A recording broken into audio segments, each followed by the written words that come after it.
The Federal Ministry of Budget and National Planning and UNICEF and other development partners deserve our commendation for the very hard work and their resourcefulness in researching and producing these seminal reports.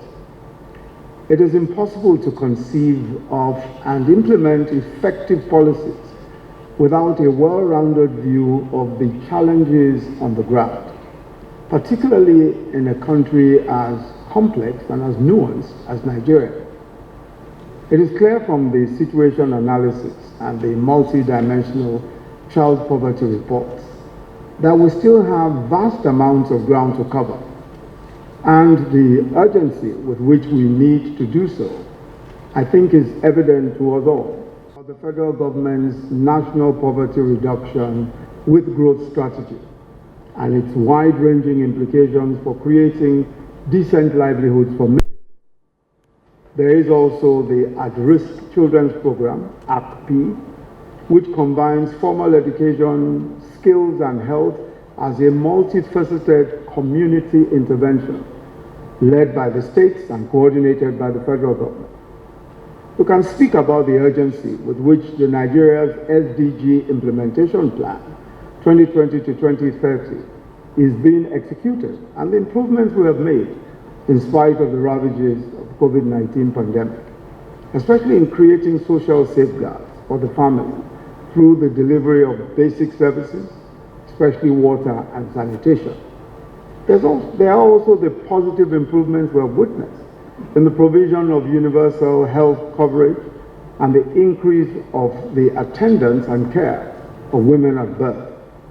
We can also speak with some pride about this administration's substantial progress in raising the number of states that have now enacted the child rights law from 23 to 30 in just 2 years. We can speak about our community-based nutrition screening of children that has enhanced support for quality services, thereby reaching thousands of children, and how simultaneous comprehensive public policies are making vast improvements in nutrition and safeguarding education.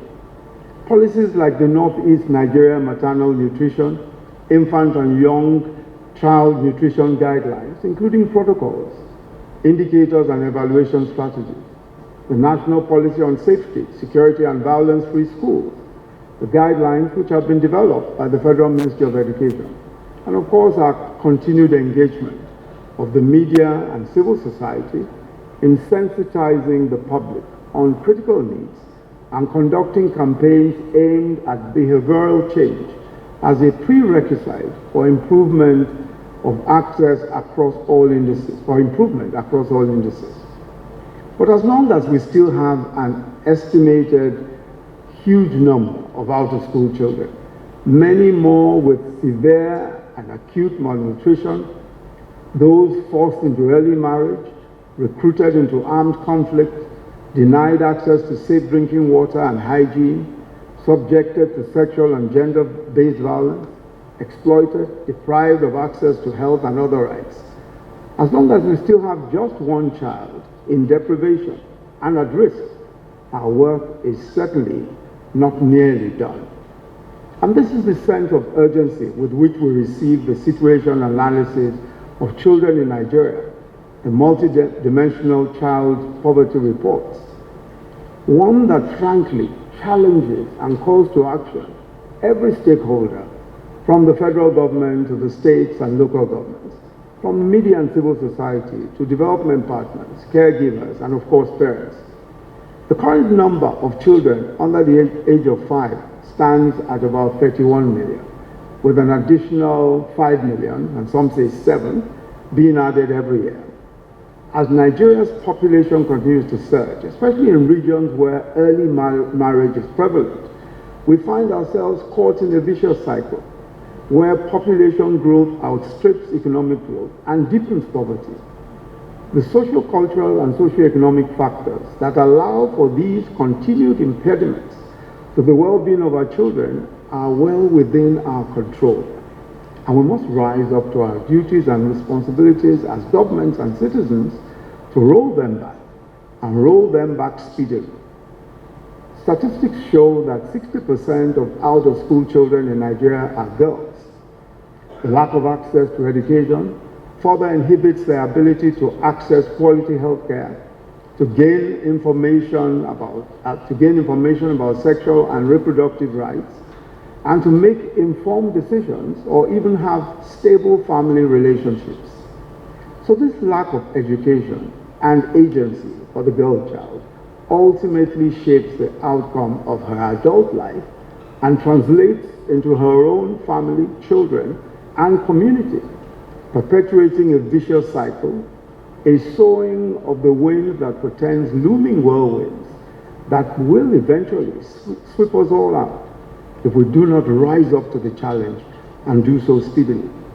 Of course, there are political decisions that must and that are being taken by the federal, state, and local governments across the country to reverse this, especially in the northeast and northwest, which are most hit by these incidences.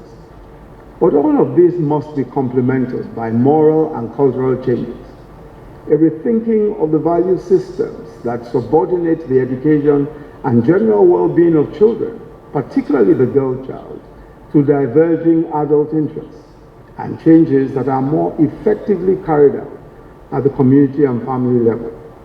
The federal government will continue to lead the charge, and our commitment and work in this regard will be all the more data-driven, helped along in no small way by the reports that are going to be presented today. There is a dire need to increase children-focused interventions, especially where challenges of insecurity persist, and we need every hand on deck. For many of these children, formal education remains an illusion.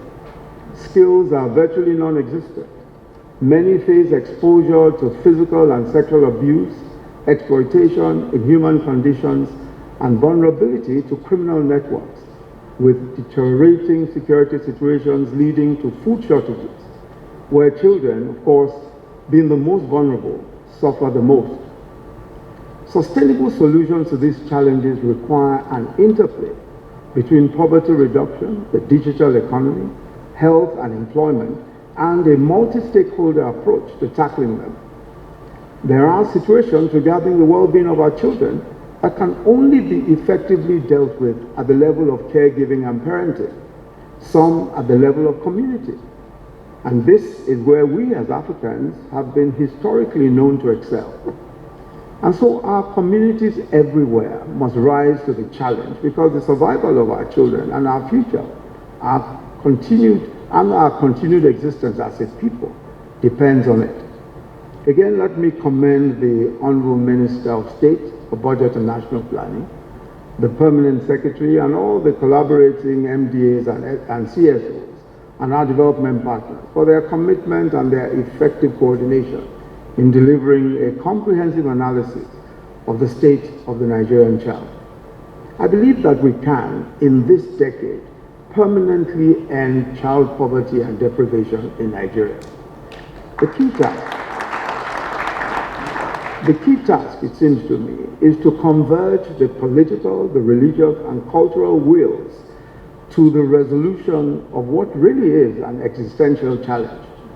We must not rest until the future of every child in Nigeria is guaranteed. Happy Children's Day once again, and thank you very much for your kind attention.